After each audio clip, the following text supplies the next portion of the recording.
नमस्कार, बीडमधून एक breaking news आपल्या समोर येते आहे। औष्णिक विद्युत केंद्र थर्मलचे कंत्राटदार तुकाराम मुंडे यांचे अपहरण। कंत्राटदार संघटनेचे जिल्हाधिकाऱ्यांना निवेदन।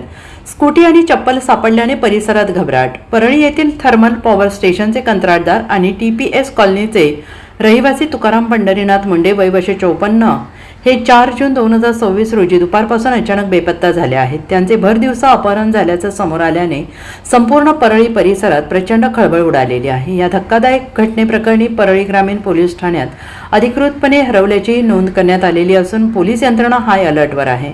प्राप्त माहितीनुसार 4 जून रोजी दुपारी 2 वाजण्याच्या सुमारास तुकाराम मुंडे हे दाऊदपूर रोड भागातून अचानक बेपत्ता झाले। बेपत्ता होण्याच्या काही मिनिटे आधी म्हणजे दुपारी 2:08 त्यांनी आपल्या पुतण्याला फोन केला होता। मी माझी स्कूटी दाऊदपूर रोडवरील साईनाथ वीटभट्टीजवळ लावून बसने पारस येथे जात आहे अशी माहिती त्यांनी दिली होती।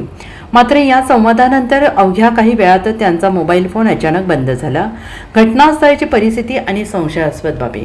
फोन बंद झाल्यामुळे चिंतेत पडलेल्या नातेवाईकांनी तातडीनं दाऊदपूर रोडवरील साईनाथ वीटभट्टी गाठली।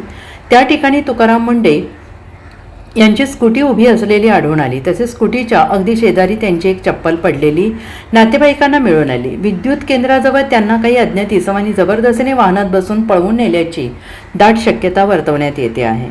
कंत्राटदार संघटनेने तहसीलदारांना निवेदनांनी दिली मागण्या।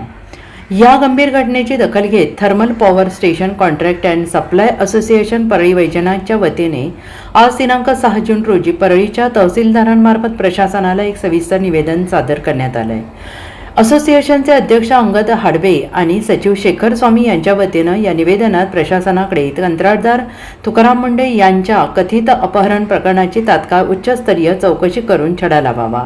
थर्मल पॉवर स्टेशनच्या संच क्रमांक 8च्या गेटपासून ते परळी गंगाखेड महामार्गापर्यंत तात्काळ हाय डेफिनेशन CCTV कॅमेरे बसवण्यात यावेत। तसेच संपूर्ण मार्गावर अंधार असल्याने त्वरित पथदिवे कार्यान्वित करण्यात यावेत आणि या संवेदनशील परिसरात पोलिसांनी गस्त नियमित करण्यात यावी अशा प्रकारच्या मागण्या करण्यात आलेल्या आहेत। एका कंत्राटदाराचे अशा प्रकारे भरदिवसा संशयास्पदरित्या बेपत्ता होणं किंवा अपहरण होणं या घटनेमुळे स्थानिक व्यापारी, कंत्राटदार आणि नागरिकांमध्ये सुरक्षेचा प्रश्न ऐरणीवर आलेला असून पोलीस आता या गुन्ह्याचा तपास कशा प्रकारे लावतात याकडे सगळ्यांचं लक्ष लागून राहिलं आहे।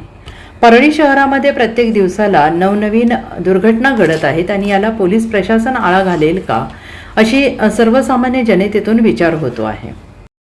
मी महाराष्ट्र सत्यवादी 77 सोबत परळी वैजनाथ।